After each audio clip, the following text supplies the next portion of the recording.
Took a second for that to pop up. When you watched Ohio State's offensive performance on Friday, whether it was live or on video, what were your impressions, and how much of a challenge is that going to be for you guys? Um, they're very dominant in the passing game and the run game. Very balanced, very efficient. We know it's going to be a challenge. We're just going to have to go in the film room and prepare like we need to. Thank you. Next, we'll hear from Charlie Potter. Charlie?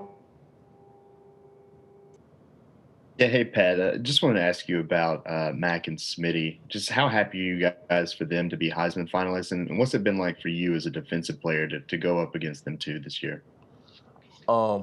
They probably not as excited as we are, but as a team, we're very excited for them. They deserve it, a very prestigious award. You know, they worked hard for it, and we're just excited for it tomorrow. You know, whoever wins it, we're gonna be happy for them. You know, just going against them guys every day, you know, it makes me better as a football player, but it also taught me, like, you know, going against guys like that, when you go on the field, it makes you 100 times better on game day. So, you know, it was a great opportunity for me, and, you know, with that individual success comes team success as well. Without the team, you know, we never would have known about those awards like that. So, you know. Great. Next, we'll hear from Nathan Baird. Nathan? Hey, Patrick, how does it help you as a defensive player to play for a team with an offense that can put up 50 or more against anybody? It's very helpful. I say our offense helps us sometimes. You know, we just go in and prepare like we need to, but knowing the offense, the type of offense we have, we're not anxious or very upright at all, knowing what they could do and what they're capable of. Next, Dennis Dodd. Dennis? Hey, Patrick, where's this team at if Najee turns pro last year? Say it again.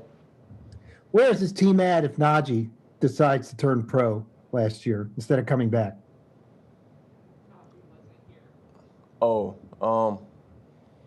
you know, we was when he came back, we were all very, very excited. You know, he's a very good player. But if he wasn't here, you know, we had to look to the drawing board, and I'm pretty sure whoever steps in will do great as well. So.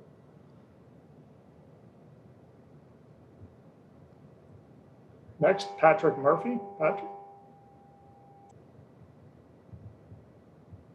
Patrick, I'm curious how much you've watched of Ohio State's receiving core, specifically Chris Olave, who obviously had the big game against Clemson, what you've seen out of that group. They're very finesse type of receivers. They got speed, they're vertical threats, but they also run great routes. It's going to be a challenge for us as a secondary and as a unit.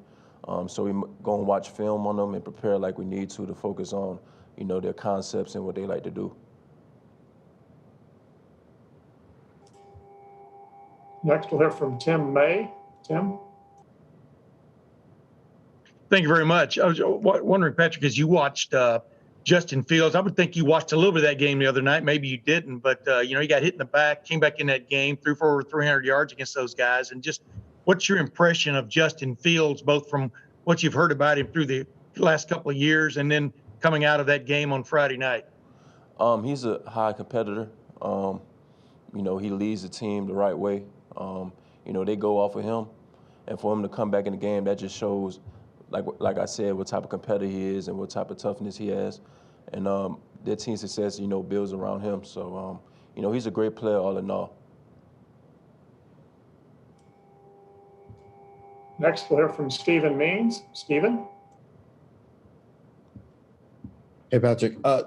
Pre-injury, how did going against Jalen Waddle and Devonta Smith in practice every day, that combination of a slot receiver and an outside receiver, maybe prepare you for what you're going to see against Ohio State with Garrett Wilson and Chris Olave?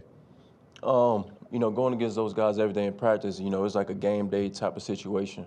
So, like, every time I go against them, I treat it like a game, like situation, like I said. And it helps me prepare for the game, you know, because you're going to see talent like that in the game. But it doesn't get any better than that, what you go against in practice. So, it helps me get better and see what I could improve on and stuff like that. Next, we'll hear from Ashley Herman.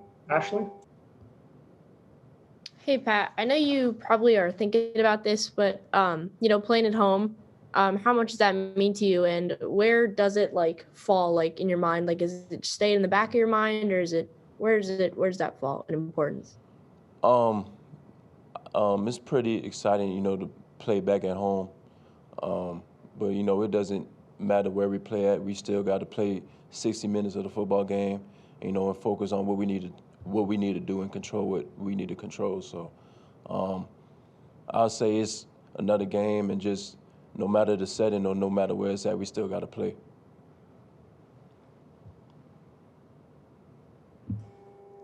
Next, we'll hear from Dan Hope. Dan? Hey, Patrick, you guys have had a couple games against Ole Miss and Florida where your defense gave up a lot of points. Just what do you think went wrong for your defense in those games, and does that concern you at all going to play an offense like Ohio State? Going to those games, I felt like we wasn't as communicative as we needed to be. We wasn't flying around. We gave up big plays due to mental errors and stuff like that. Things that we can improve on in the film room and in practice. And, we just focus on and control on what we need to do to improve each week. So looking forward to this game, nothing's changed. We just got to, focus and prepare the right way. Thank you. Next is Bill Rabinowitz. Bill? Yes, I already asked my question, but I will ask another one. What stands out to you the most about Justin Fields? His arm. He's got a tremendous arm. He's very accurate as well. He could put the ball wherever he needs to, and he's very mobile in the pocket. He's a virtual threat. And, he could beat teams multiple ways with his arm and legs. So, he's a good player. Next up, we'll hear from Anthony Euro. Anthony? Hey, Pat, so talk about coming back home. What's the feeling of knowing that family and friends are going to be there to watch you play at Hard Rock? It's going to be a tremendous feeling.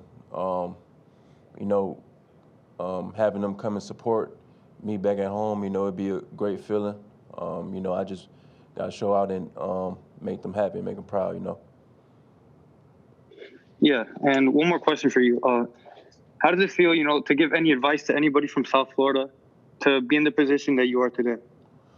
I just say work hard, and South Florida, there's talent everywhere. So your name will get called, and you will be on a bright stage like this. So just keep working and keep striving to perfection. And our final question for today is from Steve Mouton. Steve? A lot of questions about the secondary heading into the season, and certainly you've elevated your game. There's no doubt about that. But I'm curious to get your thoughts on Brian Branch and really what you've seen development-wise out of him. Brian, he grew each week, and he's gotten better. He's more confident out there. He's not a freshman anymore. Going into the season like this, he's a sophomore, a vet, and he's playing like it too. The more and more you see each week of him, he gains more confidence, and you can see it in his play. So, the sky's the limit for him, and he's a hard worker, so you can't take that away from him. So he's gonna keep on striving for greatness. Thank you very much, Patrick. Yeah. That concludes today's Alabama press conference. In about 20 minutes, we'll be